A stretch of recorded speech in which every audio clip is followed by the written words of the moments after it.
Terpujilah Bapa kami di dalam surga, Bapa pencipta langit, bumi dan segala isinya.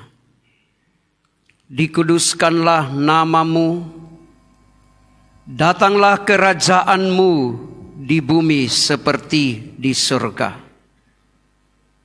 Biarlah kehendakmu yang terjadi di tempat ini. Bapa yang kami muliakan dan agungkan, di dalam nama Tuhan Yesus Hamasia, Putra Tunggal Bapa. Kami bersyukur oleh karena kasih karunia-Mu Tuhan, yang dikerjakan dengan kekuatan kuasa Roh Kudus.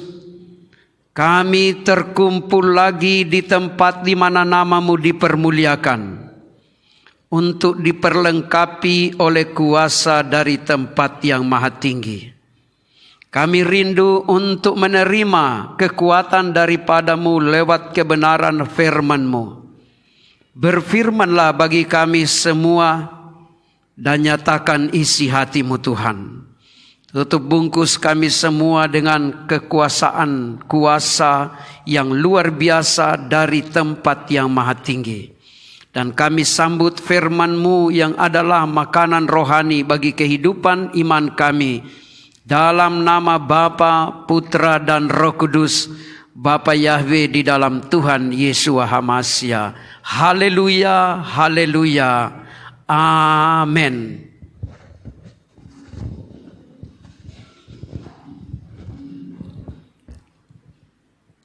Segala kemuliaan, hormat, pujian, dan pengagungan kembali kita persembahkan kepada Bapa kita di surga, Bapa pemilik kehidupan kita. Itulah Bapa Yahweh Elohim, Bapa yang kita muliakan dan agungkan siang dan malam, di dalam nama Tuhan Yesus Hamasia, Putra Tunggal Bapa. Kita sangat bersyukur oleh karena kasih dan anugerah yang Tuhan sudah curahkan dalam kehidupan saya dan saudara, sehingga kita bisa lagi diberi waktu oleh Tuhan untuk ada di dalam persekutuan ibadah kepada Bapa kita di surga. Ingat kekasih-kekasih Tuhan, momen yang terbaik dalam setiap langkah kehidupan orang percaya apabila kita masih dapat dikumpulkan oleh Tuhan dalam persekutuan orang-orang kudus. Karena memang firman Tuhan telah memberikan jaminan bahwa kalau ibadah dari anak-anak Tuhan kita kerjakan dengan baik, dengan begitu luar biasa, maka kehidupan saya dan saudara pasti diberkati oleh Tuhan. Ibadah mengandung janji baik untuk hidup sekarang maupun hidup yang akan datang. Kekasih-kekasih Tuhan, pada pagi hari ini kembali saya dan saudara akan membaca satu ayat firman Tuhan, pesan daripada Tuhan Yesus Hamasia sebelum dia terangkat ke surga. Pesan ini mengandung makna bahwa setelah Tuhan Yesus Hamasia terangkat ke surga, maka murid-muridnya harus berada pada kondisi yang sangat luar biasa baik, karena beberapa hari kemudian sesudah terangkat ke surga Tuhan Yesus Hamasia, maka murid-murid akan menerima kuasa dari tempat yang maha tinggi. Dan pesan, salah satu pesan yang Tuhan berikan kepada murid-muridnya dalam rangka menantikan janji Tuhan, pencurahan kuasa Roh Kudus, maka murid-murid harus berada pada momen-momen yang terbaik. Jadi bukan berada di sembarangan tempat, bukan berada di mana murid-murid berprofesi sebelum mereka dipanggil dalam panggilan untuk menjadi murid Tuhan Yesus Hamasia. Pesan Tuhan ini terdapat di dalam Injil Lukas pasal yang ke-24 ayat yang ke-49. Injil Lukas pasal 24 ayat 49. Mari kita akan membaca bersama-sama ayat perenungan firman Tuhan. 1, 2, 3. Dan aku akan mengirim kepadamu apa yang dijanjikan Bapa-Ku. Tetapi kamu harus tinggal di dalam kota ini sampai kamu diperlengkapi dengan kekuasaan dari tempat tinggi. Amin.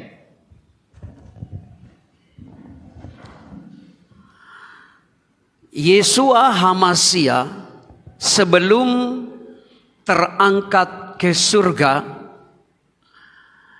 dia telah memberikan arahan-arahan, petunjuk-petunjuk yang sangat penting untuk murid-muridnya kerjakan.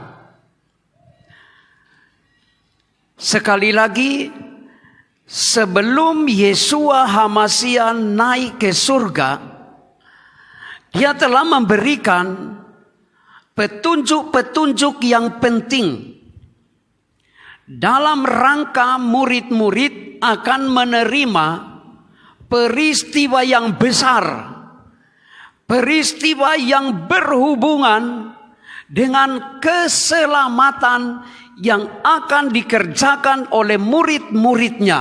Karena memang murid-murid Tuhan Yeshua HaMashiach dipanggil bukan hanya sekedar mengikuti Yeshua HaMashiach, tetapi murid-murid Yeshua HaMashiach diperlengkapi oleh pengajaran daripada Yeshua HaMashiach dalam rangka mengerjakan pekerjaan yang besar.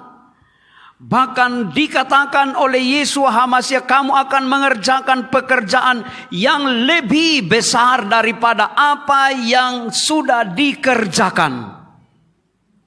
Jadi bukan hanya sekedar mengikuti saja, hadir saja di dalam pelayanan Yeshua HaMashiach, dan sesudah itu, setelah Yeshua HaMashiach naik ke surga, murid-murid kembali ke profesi mereka sebelumnya. Tidak, kekasih-kekasih Tuhan.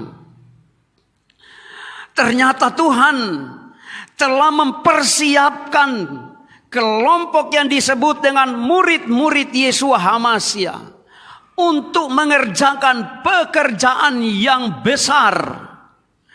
Dan untuk dapat mengerjakan pekerjaan yang besar, tentunya tidak cukup hanya sekedar menjadi pribadi pengikut Yeshua HaMashiach selama 3,5 tahun waktu itu. Yeshua HaMashiach katakan bahwa selayaknya, sebaiknya, lebih berguna apabila aku pergi ke surga, supaya penolong itu hadir, datang kepada murid-murid daripada Yeshua HaMashiach. Dan kekasih-kekasih Tuhan, untuk dapat menerima janji daripada Tuhan kepada murid-muridnya, maka Tuhan kembali mengingatkan, menyampaikan kepada murid-muridnya, kamu harus ada pada kondisi yang diinginkan oleh Tuhan. Ingat, janji Tuhan itu ya dan benar, dan pasti terjadi di dalam kehidupan umat manusia. Karena memang kalau Tuhan berjanji, dia pasti menepati janjinya. Amin. Tuhan berjanji, Tuhan juga terlalu sanggup untuk melakukan apa yang dia janjikan. Tidak sama dengan manusia, gampang berjanji, tetapi belum tentu dia dapat melakukannya. Apakah karena dia tidak mampu melakukan, cuma kuat berjanji? Bukankah saya dan saudara sudah banyak dalam kehidupan kita ini menerima janji-janji daripada sesama? Apalagi kalau sebagai hamba Tuhan, dalam medan pelayanan, orang dilayani dengan semangatnya, dia langsung berjanji. Pak Gembala, manusia punya janji. Tetapi kalau Tuhan berjanji, pasti tergenapi. Kalau Tuhan berjanji bagi murid-muridnya, pasti digenapi. Sekarang pertanyaan bagi kehidupan saya dan saudara. Apakah semua janji daripada Tuhan sudah terjadi kepada saya dan saudara? Apakah apa yang dijanjikan oleh Tuhan dalam perjalanan kehidupan kita sudah terjadi bagi kehidupan kita? Jawabannya, belum semua terjadi. Bahkan barangkali belum ada yang terjadi. Kalau ada janji Tuhan dalam kehidupan saya dan saudara belum terjadi, apakah Tuhan sudah lupa? Apakah Tuhan tidak sanggup? Atau apakah Tuhan sudah ingkar janji? Tentunya tidak. Karena ada kondisi yang tidak memungkinkan janji itu terjadi. Kalau Tuhan terlalu sanggup untuk melakukannya, kalau Tuhan mampu untuk menepati janjinya. Tetapi kalau sampai saat ini saya dan saudara belum menerima apa yang dijanjikan oleh Tuhan, padahal saya dan saudara sudah sangat merindukan, maka kesalahannya itu bukan di pihak Tuhan, tetapi bisa saja itu kepada pribadi saya dan saudara sebagai manusia. Karena ada persyaratan yang Tuhan juga berikan kepada manusia dalam rangka untuk mendapatkan janji daripada Tuhan. Nah, kekasih-kekasih Tuhan, demikian juga janji daripada Tuhan Yesus HaMasiah kepada murid-muridnya, bahwa murid-muridnya akan diberi kuasa dari tempat yang maha tinggi. Murid-muridnya akan diberi kekuatan dari tempat yang maha tinggi. Tetapi, ingat, tetapi ada persyaratannya. Apa persyaratannya? Mari kita kembali membaca secara bersama-sama dalam ayat perenungan kita saat ini. Injil Lukas 24 ayat 49. 1, 2, 3. Dan aku akan mengirim kepadamu apa yang dijanjikan Bapakku. Sampai di sini dulu. Perhatikan urutan-urutan kata-kata yang diungkapkan dalam bacaan ini. Bahwa Tuhan katakan, aku akan. Kalau berbicara tentang aku akan, itu artinya Tuhan mau melakukan sesuatu, tetapi ada persyaratan. Ada persyaratan. Terkadang kehidupan saya dan saudara tidak memperhatikan persyaratan. Kalau Tuhan katakan engkau menerima janji Tuhan, aku akan memberkati engkau. Maka kehidupan manusia sudah tidak lagi berpikir tentang kata akan. Dia langsung berpikir tentang memberkati engkau. Dia langsung berpikir, wah, Tuhan memberkati. Padahal di situ dikatakan, aku akan. Artinya itu ada mengandung makna persyaratan. Tuhan sanggup untuk melakukan perkara yang besar. Tapi Tuhan katakan, aku akan mengirim kepadamu apa yang dijanjikan Bapakku. Oh, luar biasa pernyataan daripada Tuhan Yesus HaMasiah, bahwa Bapa kita di surga ada perjanjian kepada murid-muridnya untuk mengirimkan, untuk mendatangkan berkat, untuk mendatangkan kuasa, untuk mendatangkan perkara-perkara yang besar. Tetapi mari kita baca bagian selanjutnya. 1, 2, 3. Tetapi kamu harus tinggal di dalam kota ini sampai kamu diperlengkapi dengan kekuatan kuasa dari tempat tinggi. Amin, kekasih-kekasih Tuhan.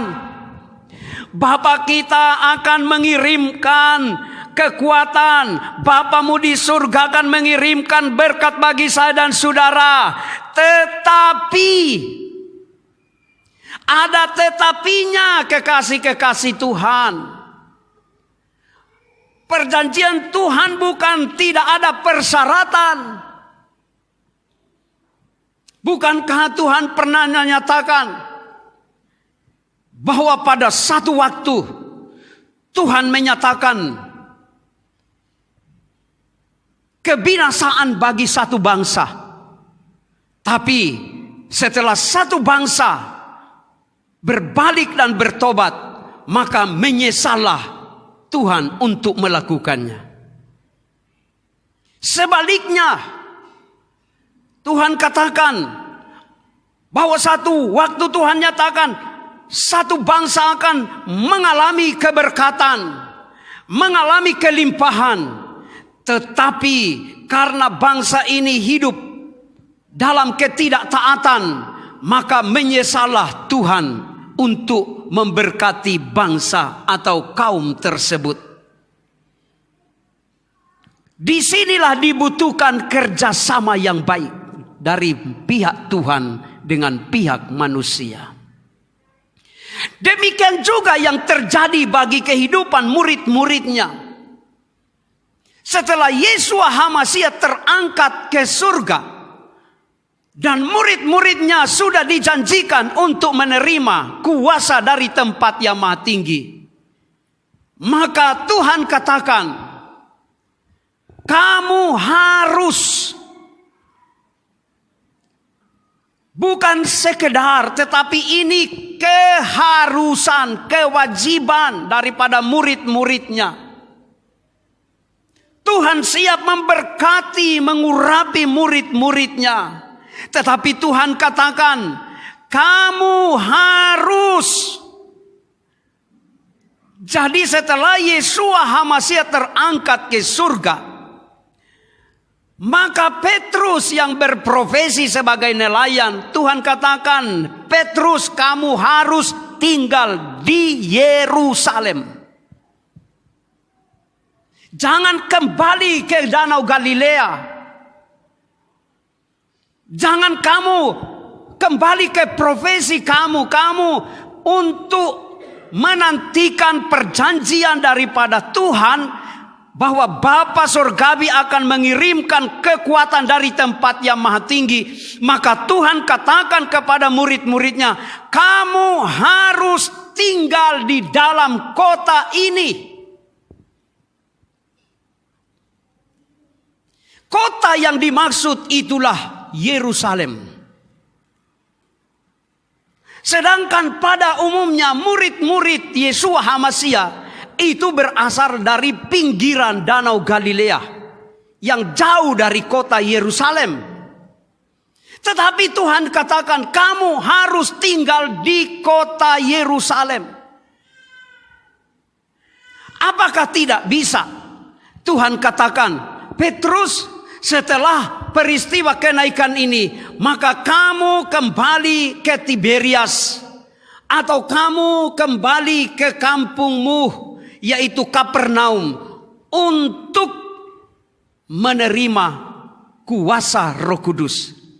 Kenapa Tuhan katakan harus di Yerusalem? Bukankah kota-kota penting juga seperti Kapernaum ada sinagoga di sana?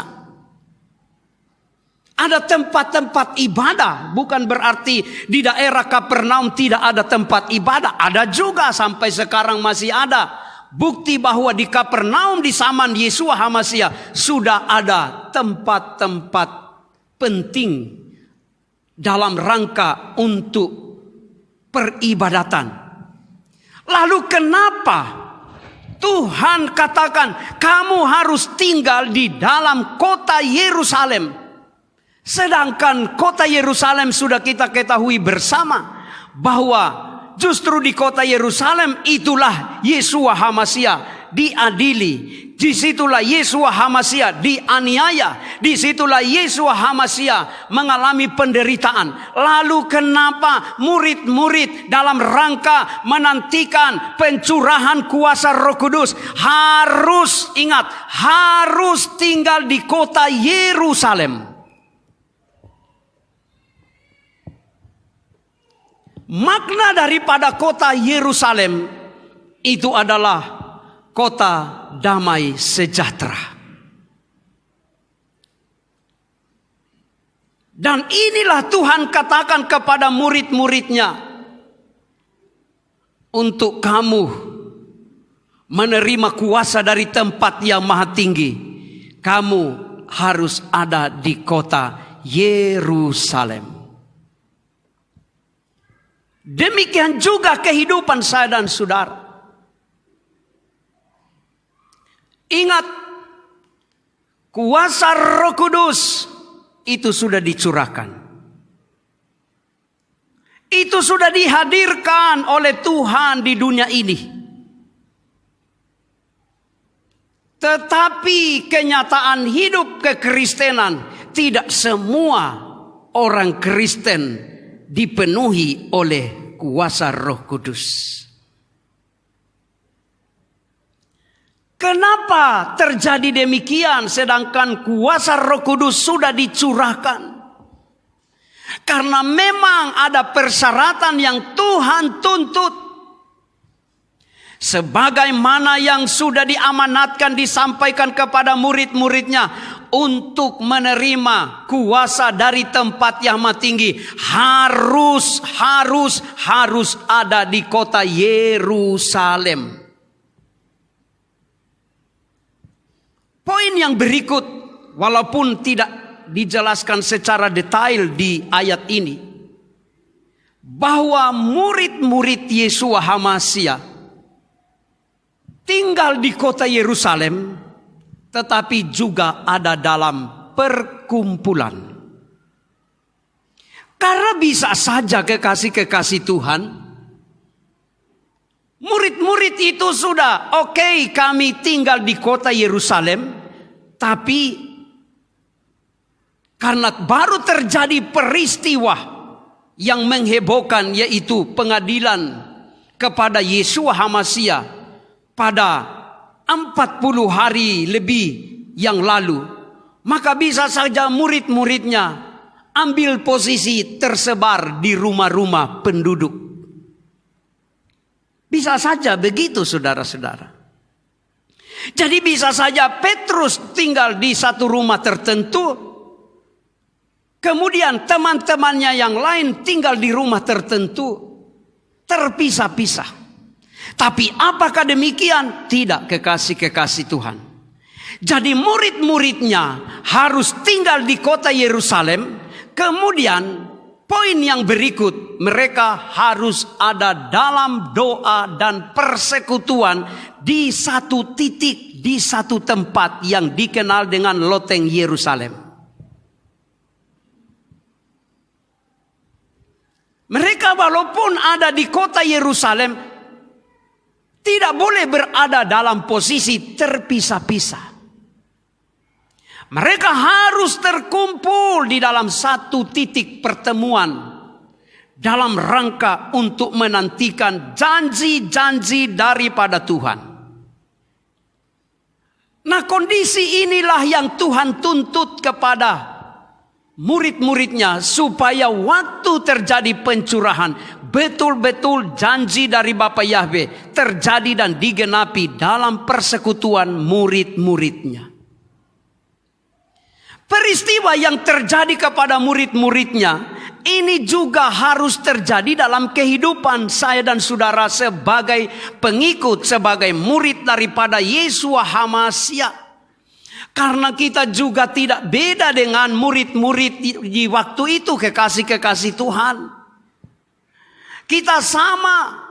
Kalau murid-murid diberi mandat, diberi tugas, diberi amanat agung untuk pergi menyelamatkan banyak orang, banyak manusia, pergi untuk merebut jiwa-jiwa seperti puntung dari dalam api.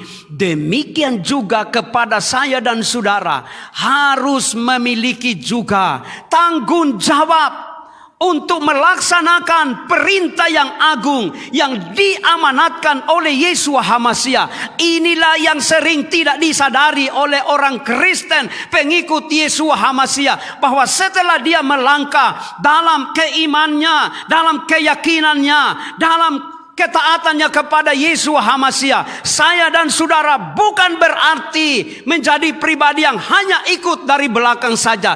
Tetapi ingat kekasih-kekasih Tuhan, saya dan saudara diberi tugas oleh Tuhan untuk juga menceritakan kasih Bapa Yahweh kepada banyak orang, menyampaikan kebenaran firman Tuhan, menjadikan semua bangsa ini adalah murid daripada Yeshua HaMashiach. Jadi sama saja dengan murid-murid Yeshua HaMashiach. Tetapi untuk dapat melaksanakan tugas pelayanan, maka firman Tuhan katakan, kamu harus tinggal di dalam kota ini. Apakah kita harus pergi ke Israel untuk tinggal di Yerusalem? Tidak mungkin. Tetapi apa maknanya kita tinggal di kota ini? Kota Yerusalem bermakna tempat yang damai-damai. Untuk supaya saya dan saudara dapat menerima kuasa dari tempat yang maha tinggi, maka kita harus tetap ada kondisi hati, kondisi kehidupan yang damai-damai. Amin. Tuhan katakan, hiduplah damai dengan semua orang. Bahkan musuh sekalipun engkau harus berdamai.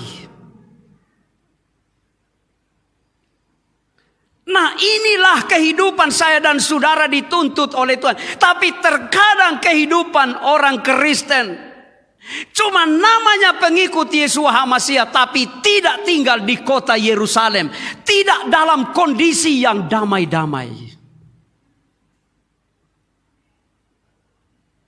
Berarti dia tinggal di jalur Gaza.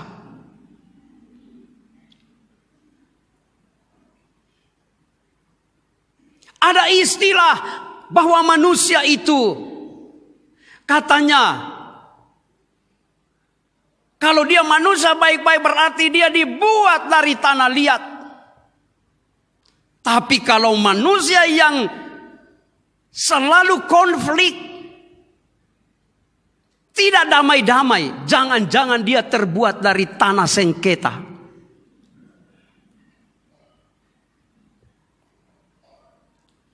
Karena kehidupan saya dan saudara, mau atau tidak mau, harus membangun kehidupan mulai dari dirimu, kehidupan keluarga, kehidupan berjemaat, kehidupan bermasyarakat. Firman Tuhan katakan, hendaklah kamu damai dengan semua orang. Kita tidak mungkin bisa berjalan iman kita bertumbuh dengan baik dari tahun ke tahun. Hatimu tidak damai-damai dengan sesamamu. Itu kemunafikan.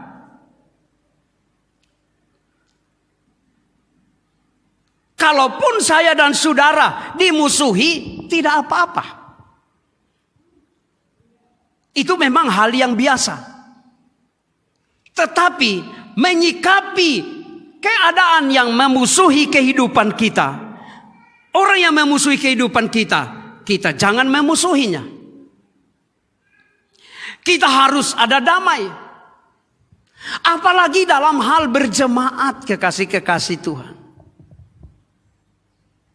Sebab itu saya selalu tegaskan, kalau di dalam komunitas jemaat, kemudian engkau dari tahun ke tahun tidak damai-damai karena rasa benci kepada pemimpinmu, lebih baik engkau keluar dari komunitas jemaat tersebut. Karena itu akan membawa kehidupanmu masuk neraka.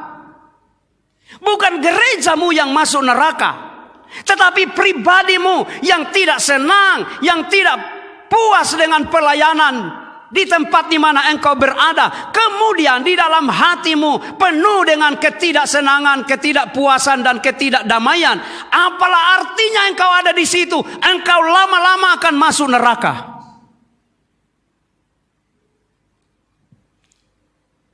Karena memang Tuhan tuntut orang harus ada dalam damai-damai.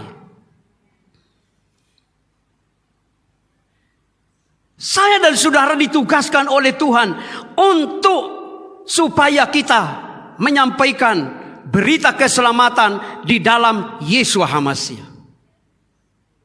Tetapi itu ada persyaratan. Kita harus tinggal di situasi, tinggal di kondisi, tinggal di momen yang seperti kota Yerusalem. Yaitu situasi damai-damai. Itu persyaratan. Belum masuk pada penerimaan kuasa, baru persyaratan. Mari saat ini kita benahi kehidupan kita. Jangan kita terbawa dengan keadaan yang menghilangkan damai dan sejahtera. Karena itu sama dengan engkau hidup di kota Ukraina sana. Peperangan. Dan jangan dikira engkau walaupun tidak berperang, tapi kalau engkau tinggal di kota yang penuh dengan peperangan, di negara yang penuh peperangan, maka pasti engkau kehilangan ketenangan hidup. Di sana ketakutan, di sana engkau cemas, engkau khawatir. Bahkan lebih lagi engkau akan meningkat dalam keadaan, engkau akan dibawa pada keadaan hati yang penuh dengan dendam. Sebab itu memang firman Tuhan katakan, biarlah kamu memperhatikan hal pergaulan kehidupan kamu. Karena pergaulan yang buruk dapat merusakkan kebiasaan yang baik. Amin. Apalagi dalam situasi peperangan. Satu waktu setelah terjadi referendum di Timor Leste, ada ponakan saya yang masih kecil-kecil diungsikan oleh orang tuanya ke Manado. Waktu itu tepat bulan Desember. Dan sampai di Manado, apa yang terjadi kepada anak-anak? Setiap ledakan petasan, anak-anak langsung masuk di kolong tempat tidur. Ketakutan. Karena mereka sudah trauma dengan peristiwa peperangan yang terjadi di Timor Leste. Sangat mempengaruhi keadaan psikologi daripada manusia, tempat di mana saya dan saudara berada. Jadi kalau kehidupan saya dan saudara ada dalam posisi yang tidak damai, ada dalam posisi yang tidak nyaman, ada ancaman-ancaman daripada kekuatan tertentu dalam kehidupan kita, maka itu akan mempengaruhi psikologi kehidupan saya dan saudara. Tapi sebaliknya, kalau hidupmu damai-damai, maka kedamaian yang ada di dalam kehidupan kita akan sangat berpengaruh besar dengan tubuh, jiwa, dan roh kita. Sehingga kalau orang yang damai-damai pasti kelihatan penuh dengan sukacita. Amin. Pasti engkau akan dapat dilihat dari penampilanmu, dari senyummu, dari gerak-gerikmu. Ini orang penuh damai sejahtera. Coba lihat saja di kiri kananmu, pasti ini damai sejahtera semua. Dan engkau akan menjadi berkat bagi sesama. Tapi kalau tidak ada damai, tidak ada sejahtera, tidak ada sukacita yang ada di dalam kehidupanmu, yang ada di sekitar hidupmu, maka itu akan mempengaruhi gerak-gerik hidup saya dan saudara. Dan pasti gerak-gerik kehidupanmu seperti orang yang dikejar oleh penjahat.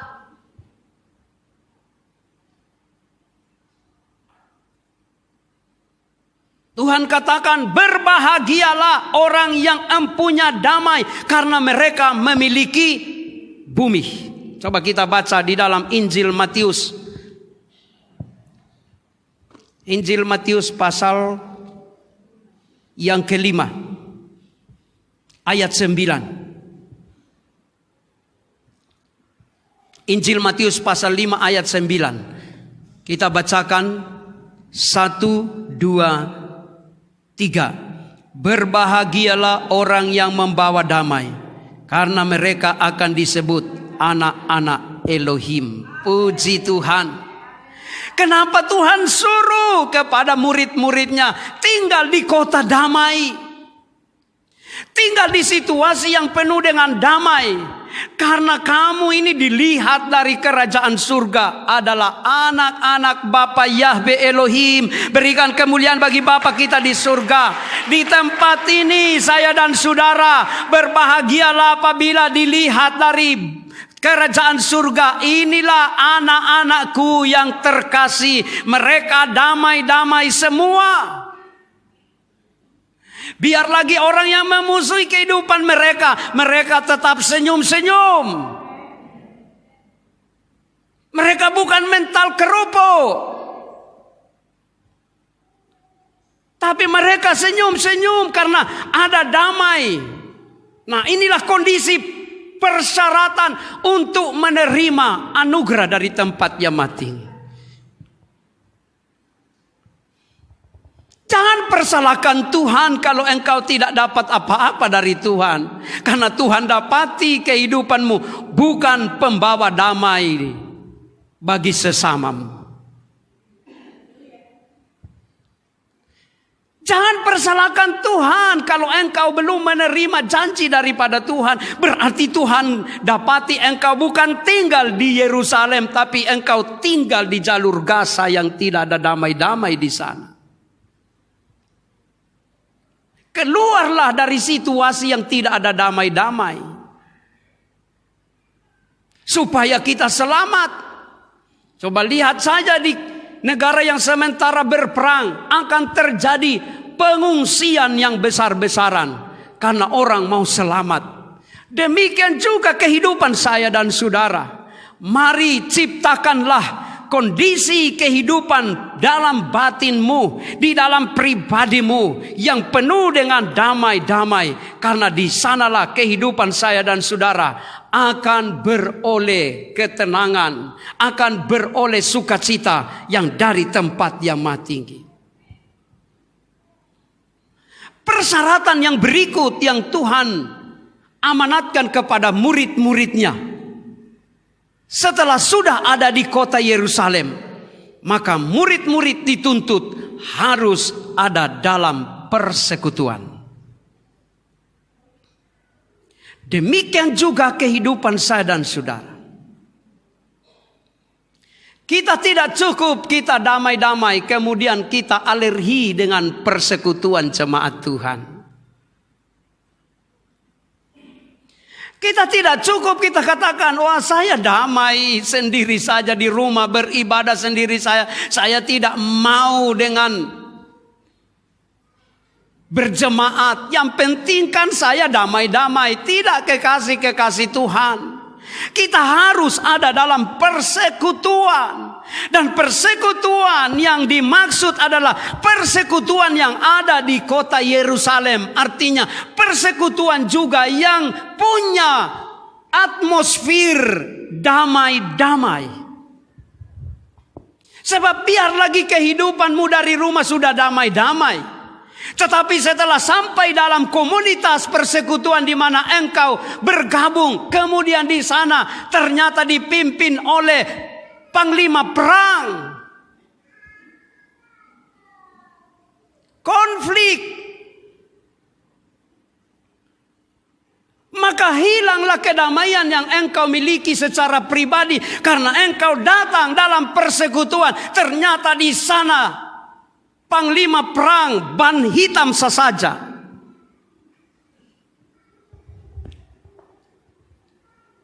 Sebab itu, pada saat kehidupan kita mau datang dalam persekutuan jemaat seperti saat ini, saya menasehatkan kepada kita semua, datanglah dalam persekutuan yang selalu membangun kebersamaan, membangun kerukunan, membangun kedamaian, supaya kedamaian yang dibawa dari rumah masing-masing akan lebih lagi luar biasa karena kita terkumpul, kita tergabung dalam komunitas orang yang damai-damai. Sebab kalau kita terkumpul juga dalam komunitas orang yang suka konflik, itu sangat membahayakan juga. Akhirnya kedamaian yang kita sudah punya akan hilang lenyap karena tersedot. Ingat kekasih-kekasih Tuhan, di alam semesta ini ada suatu keadaan yang disebut energi. Jadi kalau di dalam kehidupan kita ada energi yang bersifat positif, energi yang damai, kemudian kita terkumpul dalam komunitas, dalam persekutuan, di mana energinya itu adalah energi positif, maka energi dalam kehidupan kita akan bertambah kuat. Seperti HP signalnya tambah lebih kuat. Tetapi kalau kita tiba-tiba memiliki energi yang positif dan masuk kepada kelompok yang energinya negatif, maka positif karena hanya sendiri bisa terkuras di sana. Akhirnya habislah energi positifnya. Mari kita bersama-sama membangun kehidupan dalam komunitas murid-murid Yesus HaMasiah yang tinggal di kota Yerusalem, yang tinggal dalam situasi damai-damai. Kemudian ada dalam persekutuan. Persekutuan untuk apa, kekasih-kekasih Tuhan? Persekutuan untuk memuji dan menyembah Bapa dalam roh dan kebenaran. Mari kita membaca dalam kitab Ibrani pasal yang ke-13 ayat yang ke-15.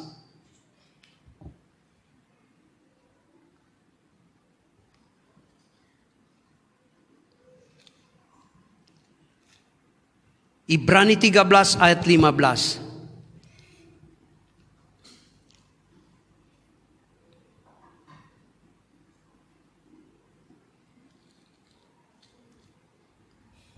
Kita bacakan 1, 2, 3. Sebab itu marilah kita oleh Dia senantiasa mempersembahkan korban syukur kepada Bapa Yahweh, yaitu ucapan bibir yang memuliakan namanya.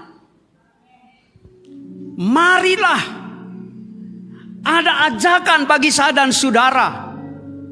Datanglah. Datang di mana? Datang dalam persekutuan orang-orang yang memiliki damai dan sejahtera. Dan sesudah itu apa yang harus kita lakukan? Persembahkanlah korban, karena Tuhan katakan, janganlah kamu datang di tempat di mana nama Tuhan dipuji dengan tangan yang hampa. Persembahkanlah syukur sebagai korban di hadapan Tuhan. Di mana saya dan saudara mempersembahkan syukur sebagai korban? Di perkumpulan murid-murid Yeshua HaMasiah yang memiliki damai dan sejahtera. Maka pasti pujian penyembahan kita akan bernilai positif di hadapan Tuhan. Ingat, murid-murid Yeshua HaMasiah diperlengkapi oleh kuasa dari tempat yang maha tinggi, karena mereka dalam posisi mempersembahkan syukur kepada Tuhan. Persembahkanlah syukur kepada Tuhan.